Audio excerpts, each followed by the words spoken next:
Okay, so we are Mishlei 2020. Mekalel aviv v'imo yidach nero be'eshun choshech. Anyone want to try translating as much of that as they can? Second half is hard. Maybe. We'll find out.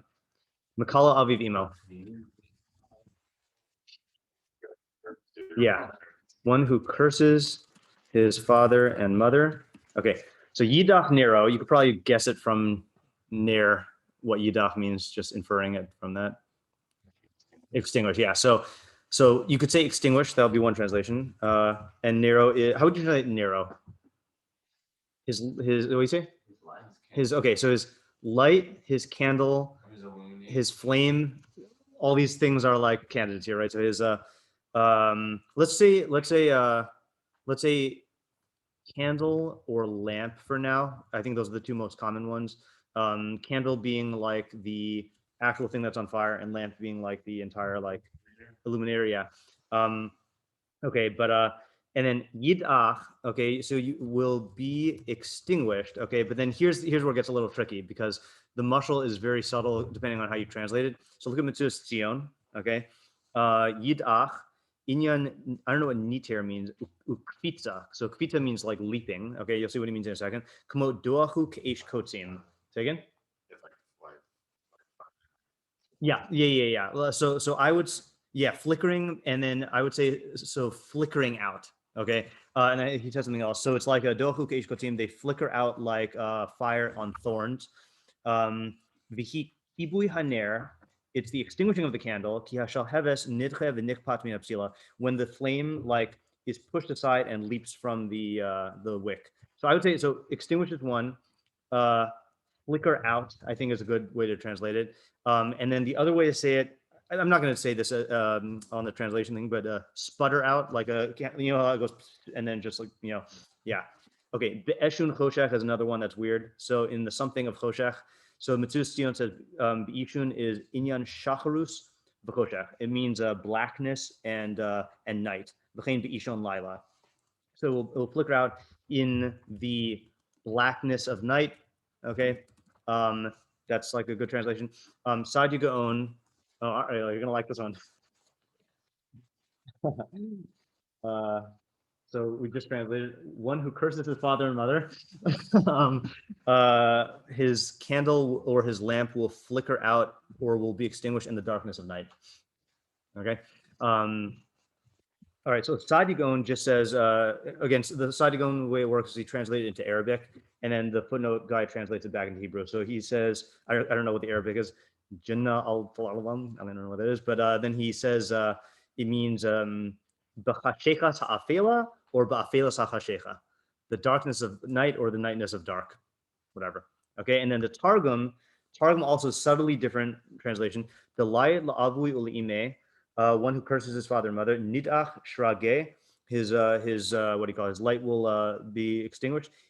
Atuna dachashocha. Oh man, I just forgot what that meant. I looked it up right before I came. Hold on, let me just look it up. It's easy to look up in the chat. Oh, I still have it open here. Atuna is, oh yeah, like the essence of night. Okay, so I don't know if that actually makes a difference, or if it might functionally mean the same thing. So like the essence of night, and then I'll just read the three English translations I looked up, just to give more variety here. So ArtScroll says, one who curses his father and mother, his light, and then classic ArtScroll puts in brackets soul. Okay, which is definitely not a translation. That's definitely going to be an interpretation, and it's not out of the blue interpretation, because there is a pasuk earlier in Mishlei that says Ner Hashem Nishmas Adam or Nishmas Adam Ner Hashem. So whatever, but we'll just like set that aside. So his light soul will flicker out in the deepening darkness. Okay, so they're learning Eshun Chosha as like a process of getting darker. All right. Living Nach says, he who curses his father and mother, his lamp will flicker at the approach of darkness, also seeming to talk about when it's becoming night. And then Alter says, who reviles his father and mother, his lamp will gutter in pitch darkness. Okay, that's not going to serve us. Okay, so what are the questions and problems? Yeah, what does curse mean in this context? Is it all the time? Is what all the time? The Cursing. cursing? Yeah. Okay. Yeah. Because that's a good question also, right? Maybe So, it's well deserved. oh, okay. So, okay, there's two questions. One is how, I guess, how would you say that? The how often question. What's a good way to phrase the question? I guess I mean, how often do you curse? I mean, is it like just like once in a while, or is it Okay. like every So day? let's say is this describing a single act of cursing or a trend? And if so, like, um, how like common does this need to be, Like, right? what is the curse? I mean, like, Right. That the first question is what does curse mean? uh, Second is what is it one act? Like every act has this phenomenon in it, or is it just like if this is a habit? And you said something else also. Oh, what if they deserve it, right? Is what if they deserve it? Yeah, I was thinking about that with you have a lot of uh not a ton, but you have pretty much a lot of the righteous kings in Malchus Yehuda had evil fathers. So like, don't we say that Rishaim should be cursed? And what if you're the one who says it? So yeah, what if they deserve it? Okay, what else? what's his life? Yeah, His candle it's a soul, obviously. Yeah. What is the mushal of Nair? And then what is the mushal? I'm assuming that this is a mushal, by the way. That it is not like literally his candle is going to go out unless you like curse like right up near the flame, and then even a blessing would extinguish it. Right, what is the mushal of flickering out? You dock it this flickering. Yeah, so we said it could just be extinguished, but the Mitsuda Stione said it will like sputter out or flicker out. So I don't know if that makes a difference. Yeah. I guess the question also is like, what is the cause and effect relationship between the klala and the yidach nero? And also, like, another question is also like, what's the combination between the father and the mother? Meaning, like, why one? Okay, yeah, Why that's a two? good question also. So when it says, so it's interesting by the way, in that one of the English translations, oh yeah, Art Scroll bizarrely just made the vav into an or. It says one who curses his father or mother, but it's a question we should ask. When it says aviv ve'imo, is that davka or lav davka? Meaning, is it one or the other, or is it both? Is this effect going to only happen to one who curses his parents specifically, like he curses other people, this effect can happen? Okay, yeah. So I guess we'll all include that here. What limits? Okay, well, let's see. To what extent is this phenomenon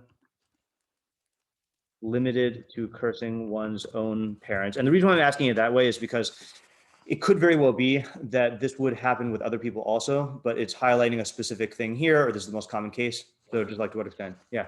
It doesn't mean that darkness will come and put out an arrow, or when Ah. darkness comes.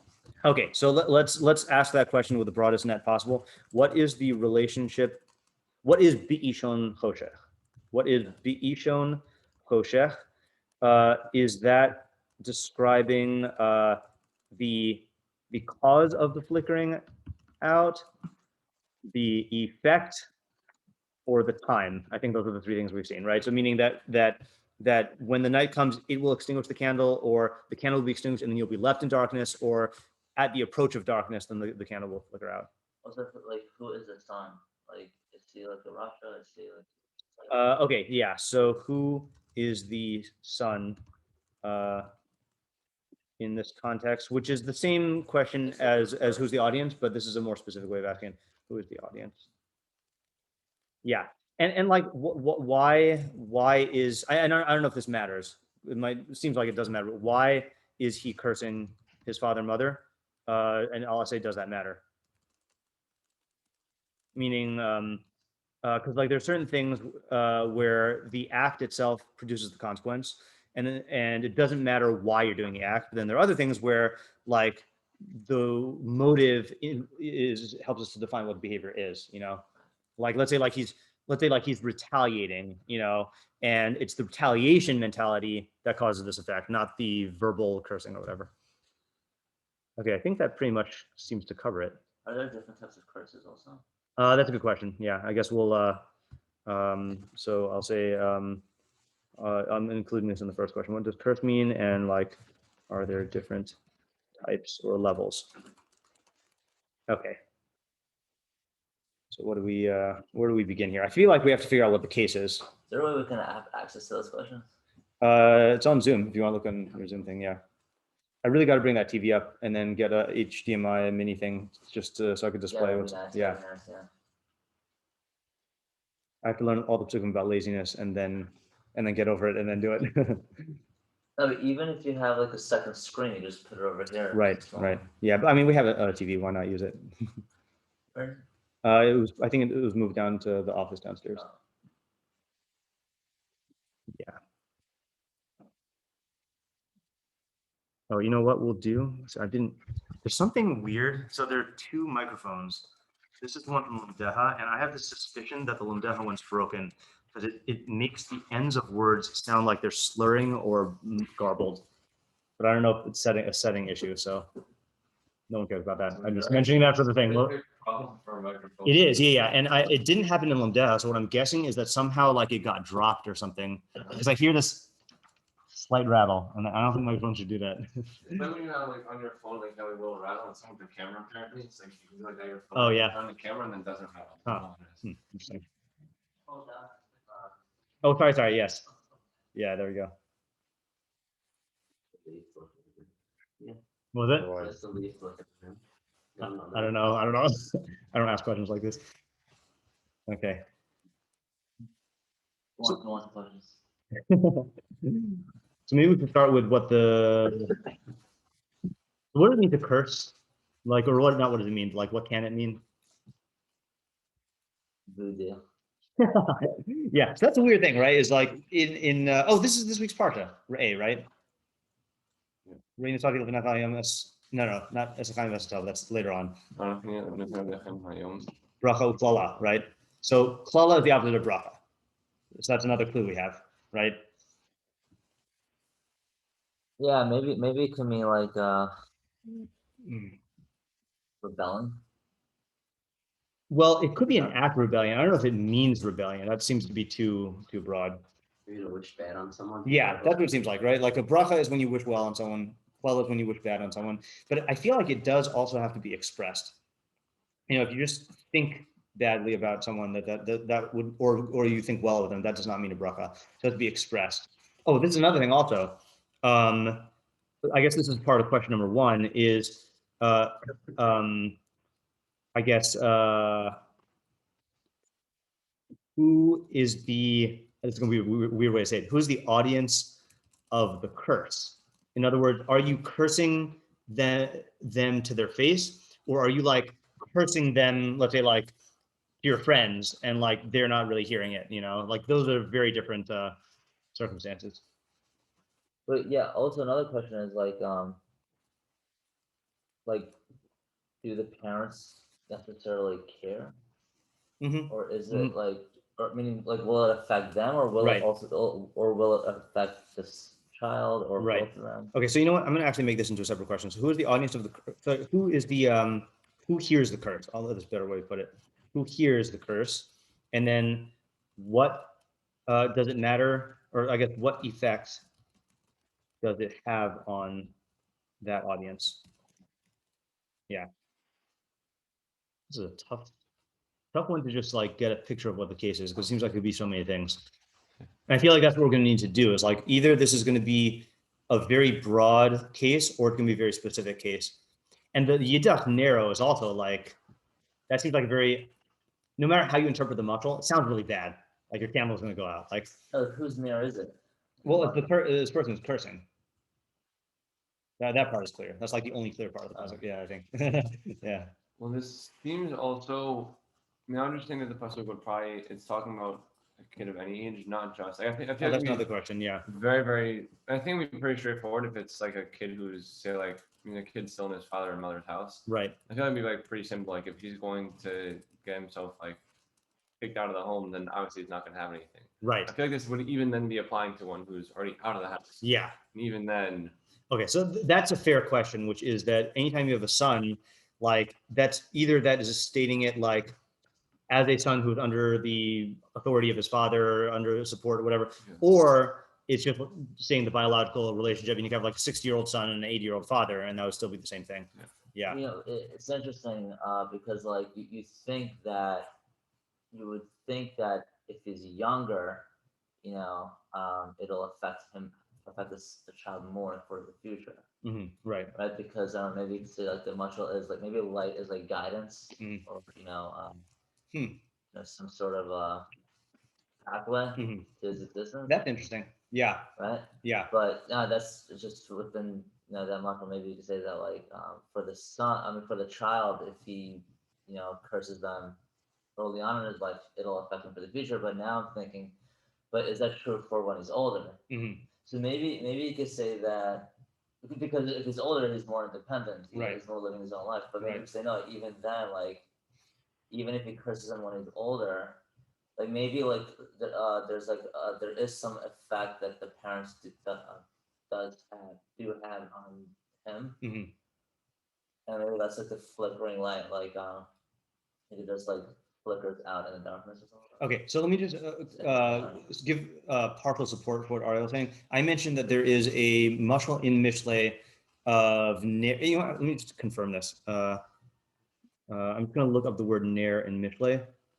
I believe there are two mashalim in the introductory proclamation of Mishlei for ner, and whenever you have that like as part of the introduction to Mishlei, then like you can kind of assume that Shlomo HaMelech thinks you've read it, okay? Because like it's the intro. So the one I quoted was Ner Hashem Nishmas Adam. That's 2027. That's later on in our parak. So that's describing the soul of man as the Ner. But then the other one earlier in Mishlei is this one I feel like people quote a lot. Where'd it go? Oh, he Ner mitzvah v'Torah or. So ner is a mitzvah and Torah is or. V'derech chaim tochachos mutzar, and a way of life is rebukes of mutzar. And I think if you look at that, hold on. If you look at that, it is talking. Oh, it's talking about the mutzar, the mitzvah of the father to the son. Nitzor b'ni mitzvahs avicha val titosh Toras imecha. Okay, which obviously Rashi's going to say that that's Hashem, but like, plain shot is it's Shlomo HaMelech or it's your father. And then three psukim later, that ner mitzvah of the Torah or. So that's like supporting your approach that the ner is like the guidance from your father. Yeah. So that's good. We now have, just to summarize, we have two candidates now for the ner. Ner either is your soul, which seems like the harder route to take, or ner is the guidance from your father, and the and I guess your mother by extension, the mother that they give you. So that let's work with that, because that seems to be a good approach. That definitely, if you curse your parents, you will not be, just psychologically, you're not going to be predisposed to learn from them and to like be guided by them. And it's not going to even matter necessarily why you're cursing them. It's just like, in order to learn from someone, you have to have some degree of like respect for them. And cursing is like an act of degrading. So you're going to be like interfering with that, Yeah. Yeah. I also think that just working with that, and then the be'eshun choshesh, Yeah. Very in that darkness of night, where I think that people could oftentimes, like especially as a kid, right, you can have, like when it's the daytime, you could see things very well, very simply. You could very much like, oh, I could do this on my own. I don't need your help. Right. That is all I got on my own. Yeah. And so maybe you can get that while it's still, there's some other thing that's illuminating for you and it's still light outside. But as it gets dark and you need help, you need someone to help you out, now you just cut off your light. Yeah. Okay. So that's really interesting. And let's give some extreme examples. Like you hear about this with like various types of like delinquent kids, like they like raise hell for their parents, and then they get kicked out of the house, and they have that attitude like, I don't need anyone, but then they actually are on the streets on their own, and like the reality of the being in the dark and not knowing where to go and like how to thrive, whatever, like that hits them. So like you're saying, like when they are in the act of cursing, or when they're in that stage where they're pushing away their parents, the darkness is not perceived by them, so they think that they'll be able to go, but they don't realize that there will be darkness coming. Yeah. It's interesting. Don't they say somewhere? I forgot where, but I learned this in elementary school.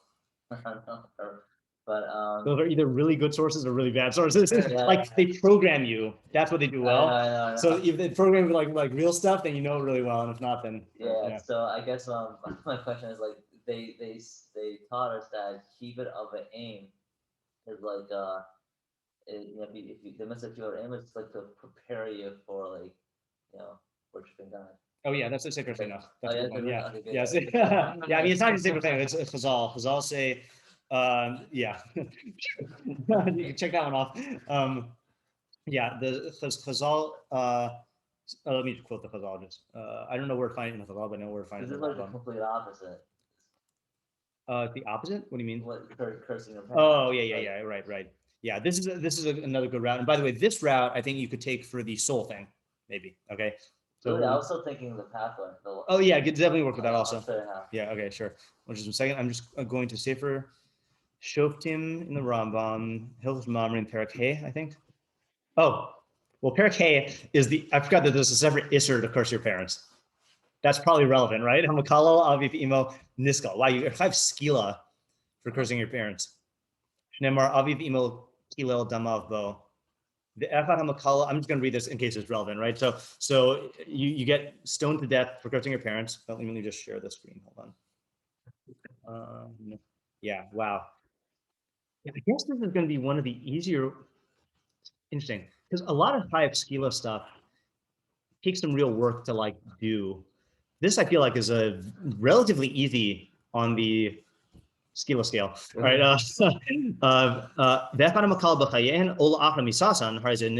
Whether you curse them during their lives or after their death, then they get skila. So that you see from here also, it's not about the harm that you're causing them or like the distress you're causing them. Even if they're dead, it's the same isser, and the same onesh.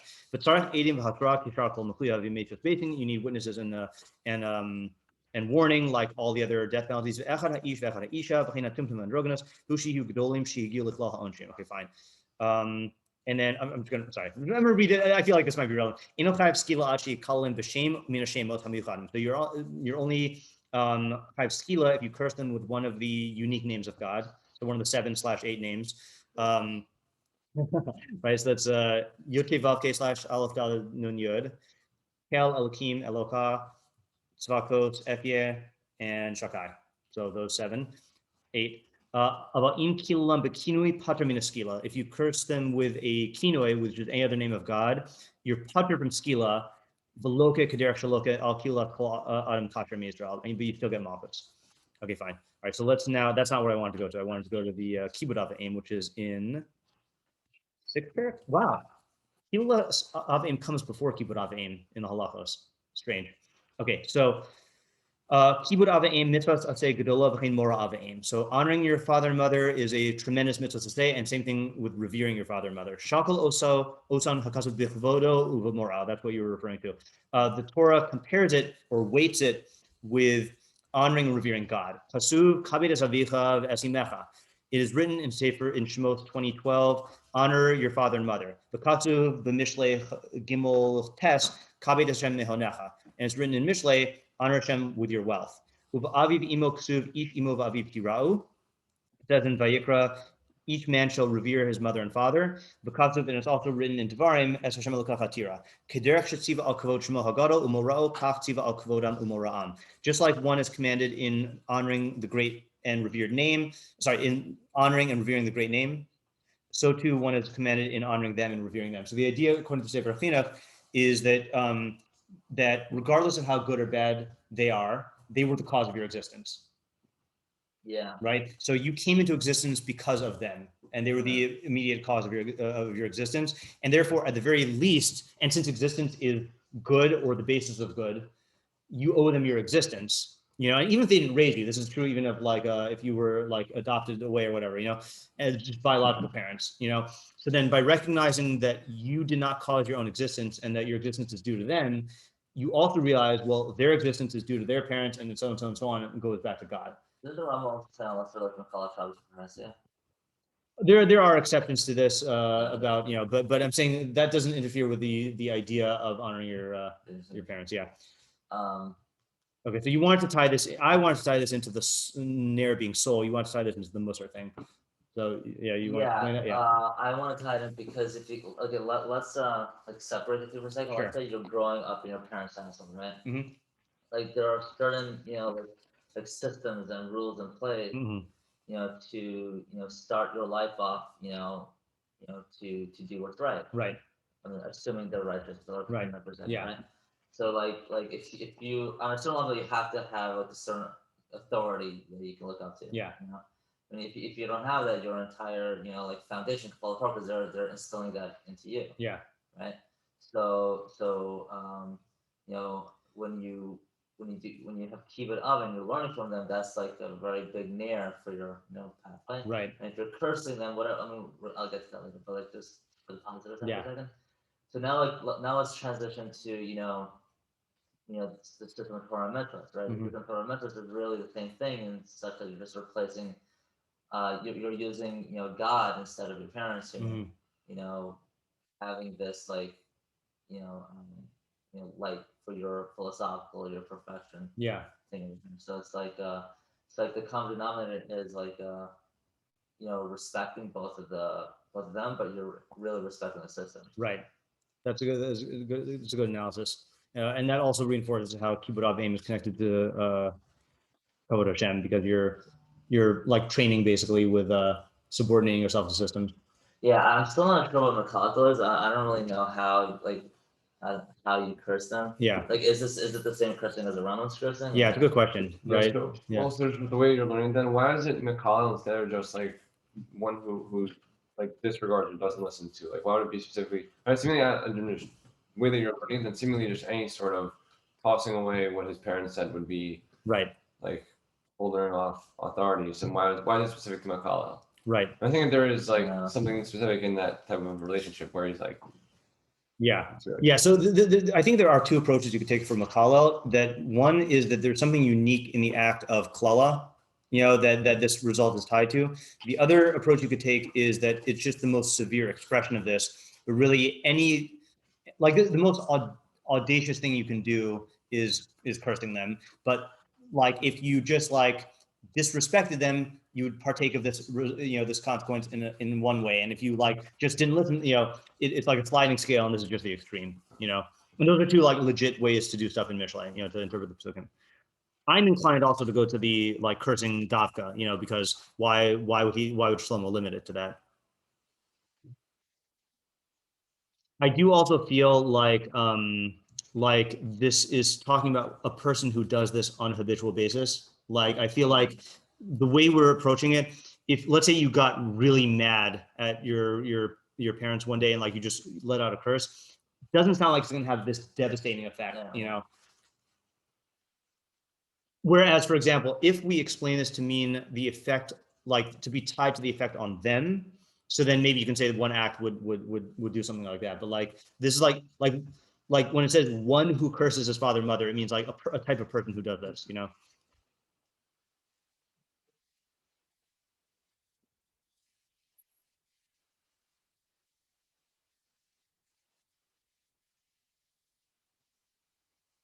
Hmm.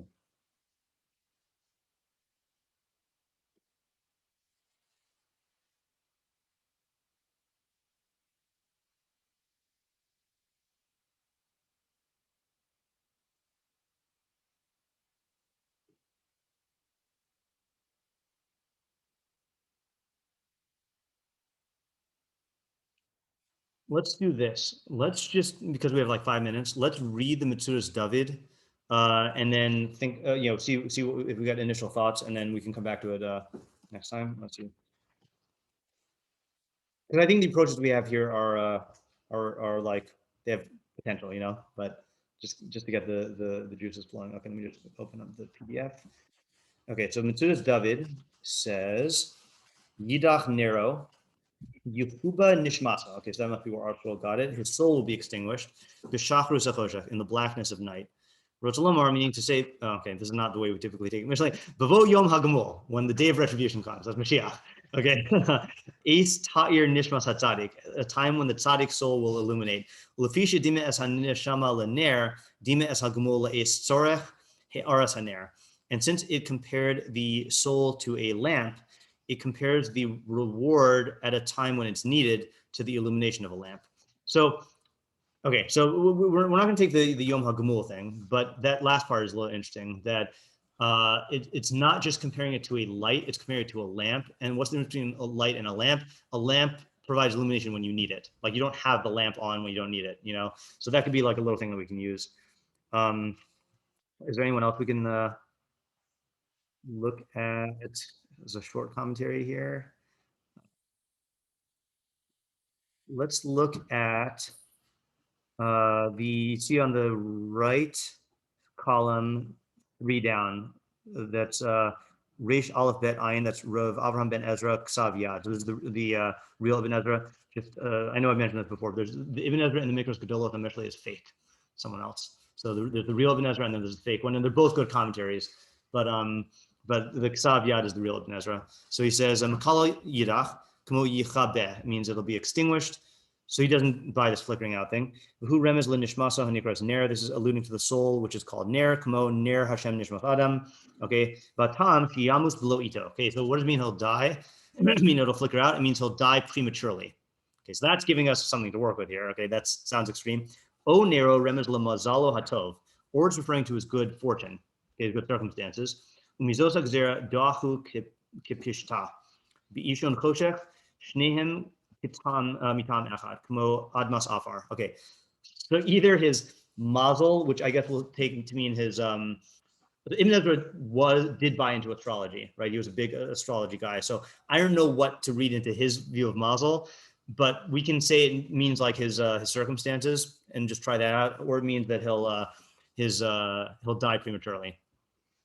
It's a little difficult. It's like, Yeah. how do you it's like, is this mystical? How does it work? Yeah. So that's I thought Mishlei is, very practical. Right. Like, Now we got to work it out for us. So let's stop here for today and let it roll around, and then we'll come back to it. Thank you. Yeah. Okay. So let me just stop this here.